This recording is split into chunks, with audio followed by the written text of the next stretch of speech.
नमस्कार दोस्तों, कैसे हैं आप सब लोग।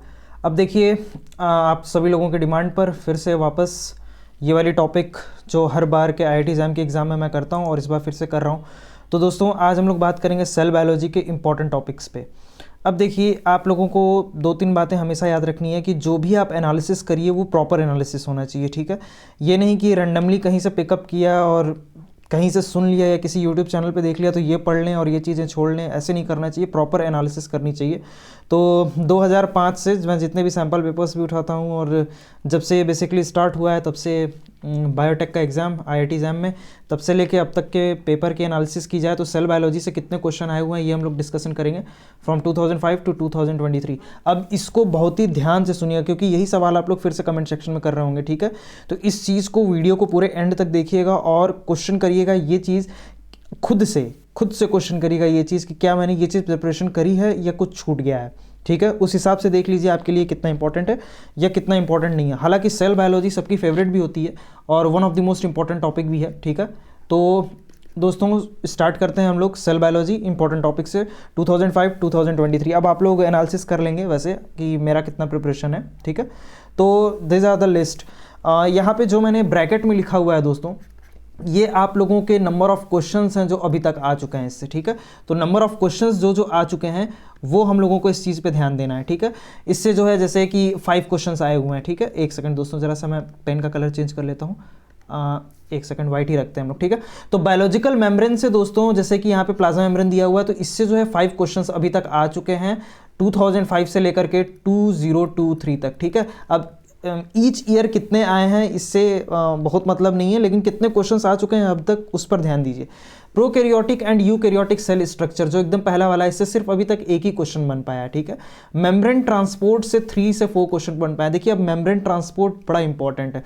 जैसे आप लोग पढ़े होंगे ना, कार्बन डाइऑक्साइड या फिर ग्लूकोज वगैरह जो कैसे ट्रांसपोर्ट होता है सेल से, तो वो ट्रांसपोर्टेशन और उसके जो इंपॉर्टेंट मैकेनिज्म होते हैं उससे सवाल अभी तक 3 से 4 आ चुके हैं 2005 से लेकर के 2023 तक, ठीक है। तो ये बड़ा मैंडेटरी हो जाता है। उसके बाद दोस्तों है प्रोटीन सॉर्टिंग, ठीक है। प्रोटीन सॉर्टिंग इतना इंपॉर्टेंट है कि इससे 10 से 15 क्वेश्चन आ चुके हैं दोस्तों। प्रोटीन सॉर्टिंग में अगर आपने कुछ नहीं पढ़ा है तो इसको अभी ध्यान से देख लीजिए, इससे आने के चांसेस बहुत ज़्यादा हैं, ठीक है। कहीं ना कहीं से क्वेश्चन घुमा के पूछ ही देगा इससे। उसके बाद दोस्तों सेल ऑर्गेनल्स, इससे दोस्तों 10 से 12 क्वेश्चन आ चुके हैं। अब सेल ऑर्गेनल में दोस्तों जो भी इंपॉर्टेंट ऑर्गन हैं उन सबको पढ़ डालिए, ठीक है। क्योंकि देखिए आप स्पेसिफिक टारगेट नहीं कर सकते हैं कि चलो भाई अब मैं न्यूक्लियस को पढ़ लेता हूँ, फिर मैं पेरोक्सिसोम या फिर किसी ऑर्गेनल को पढ़ लेता हूँ, तो वो बहुत इंपॉर्टेंट है। आप हर एक ऑर्गेनल को बहुत ध्यान से एनालाइज करिए, ठीक है। बहुत ध्यान से देखिए।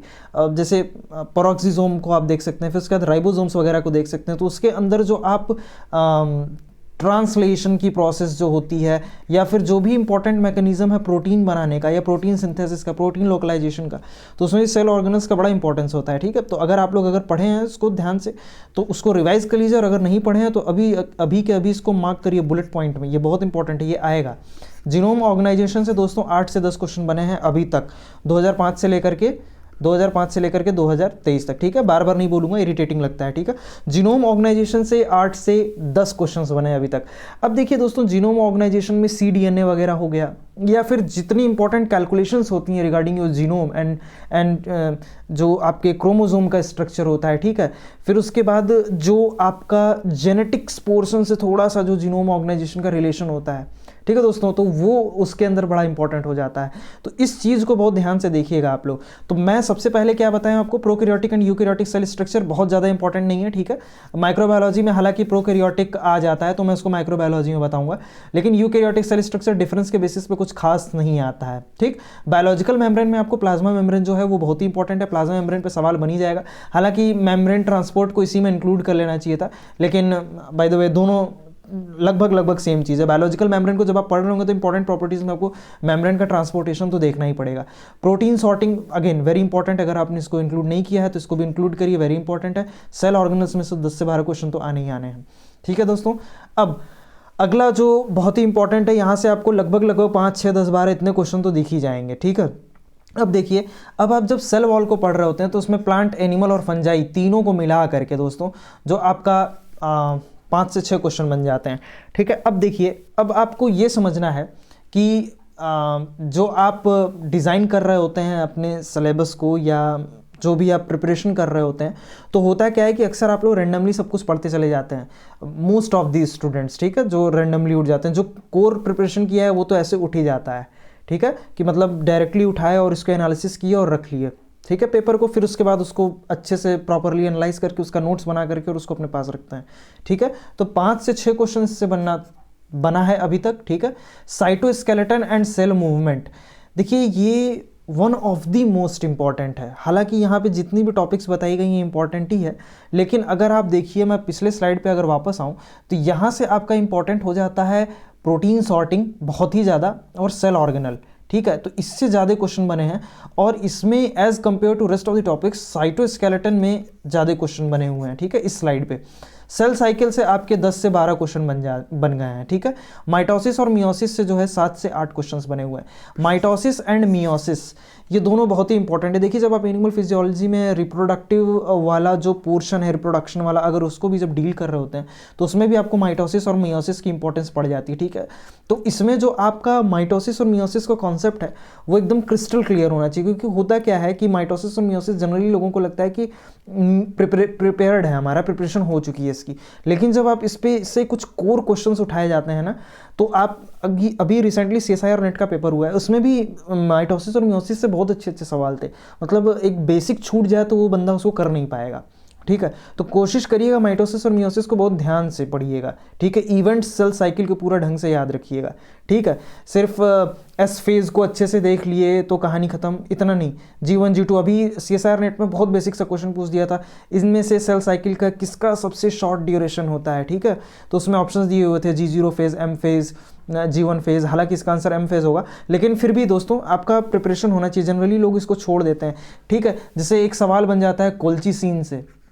कोल्चिसीन अगर आप जानते हैं तो बहुत अच्छी बात है, और अगर नहीं जानते हैं तो इसको जाकर के सर्च करिए, सेल साइकिल में इसका क्या इंपॉर्टेंस है, ठीक है। मैं इसके बारे में कुछ नहीं बताऊंगा, अगर कुछ पता है तो आप कमेंट सेक्शन में बता सकते हैं, ठीक है। कोल्चिसीन से भी एक सवाल बन चुका है और IIT जैम ने ही पूछा है, ठीक है। तो इस चीज़ को भी अच्छे से देखिएगा। उसके बाद दोस्तों साइटोस्केलेटन वाला जो चीज़ है ना, पोर्शन, इसमें आप कोशिश करिएगा कि पाथ फाइंडर में जो साइटोस्केलेटन को दिया हुआ है उसको आप पढ़ लीजिए। अगर आपके पास पाथ फाइंडर है तो इट डजंट मीन कि पाथ फाइंडर अगर नहीं है तो आप कर ही नहीं पाएंगे। पाथ फाइंडर में साइटोस्केलेटन को बहुत अच्छे से डिफाइंड किया हुआ है और बहुत अच्छा, मतलब जो भी सवाल बनेंगे मेरे हिसाब से उसी में से बनने चाहिए, उसके बाहर से कुछ नहीं बनना चाहिए, क्योंकि that material is more than enough, ठीक है दोस्तों। तो आपको इन सारे टॉपिक्स पे प्रिपरेशन अच्छी रखनी है। सिर्फ इतना ही नहीं, मैं अभी और भी सारी टॉपिक्स लेकर के आ रहा हूँ, ठीक है। उसमें मैं आपको बहुत डिटेल में सारी बातें बताऊंगा, कि जैसे मॉलिक्यूलर बायोलॉजी पे मैं लेकर के आने वाला हूँ, ठीक है। फिर आपको मैथ्स और फिजिक्स में भी क्या क्या पढ़ना है वो भी मैं आपको बताऊंगा, ठीक है। सब कुछ नहीं पढ़ना है, ठीक है। सब कुछ पढ़ने वाला का कभी सिलेक्शन नहीं होगा, ध्यान से सुन लीजिए मेरी बात, कभी नहीं होगा। जो इंपॉर्टेंट टॉपिक को बार बार रिवाइज करेगा, ठीक है, उसके होने के चांसेस मोर देन एनफ है, ठीक है। तो मैं एक बार फिर से आपके लिए रिपीट कर देता हूं, हम लोग सेल बायोलॉजी की इंपॉर्टेंट टॉपिक्स के बारे में डिस्कशन कर रहे हैं, जो कि 2005 से 2023 तक की एनालिसिस थी। उसके बेसिस पे अगर आप देखेंगे तो ये सारे इंपॉर्टेंट टॉपिक्स थे। Prokaryotic and eukaryotic cell structure उतना इंपॉर्टेंट नहीं है। बायोलॉजिकल मेम्ब्रेन और मेम्ब्रेन ट्रांसपोर्ट काफ़ी इंपॉर्टेंट है, और प्रोटीन सॉर्टिंग और सेल ऑर्गेनल्स तो one of the most important topic है। उसके बाद दोस्तों जीनोम ऑर्गेनाइजेशन, फिर उसके बाद cell wall, plant animal fungi, plant fungi, cytoskeleton and cell movement, cell cycle और माइटोसिस एंड मियोसिस।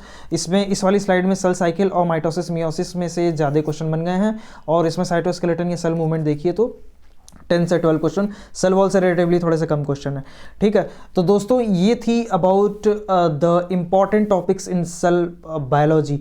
उसके बाद दोस्तों मैं और भी सारे टॉपिक्स के ऊपर इम्पॉर्टेंट डिस्कशन लेकर के आऊँगा, और जो जितने भी सारे इंपॉर्टेंट टॉपिक्स हैं जो कि आपको किसी भी कीमत में नहीं छोड़ना है, और अगर आपने छोड़ दिया है तो उसको इमीडिएटली उसको बुलेट मार्क करिए और उसको पढ़ना स्टार्ट कीजिए, ठीक है दोस्तों। अगर वीडियो अच्छी लगी हो तो वीडियो को लाइक कर दीजिए, चैनल को सब्सक्राइब कर दीजिए, और दोस्तों वीडियो के एंड तक बने रहने के लिए आप सभी लोगों का बहुत बहुत धन्यवाद।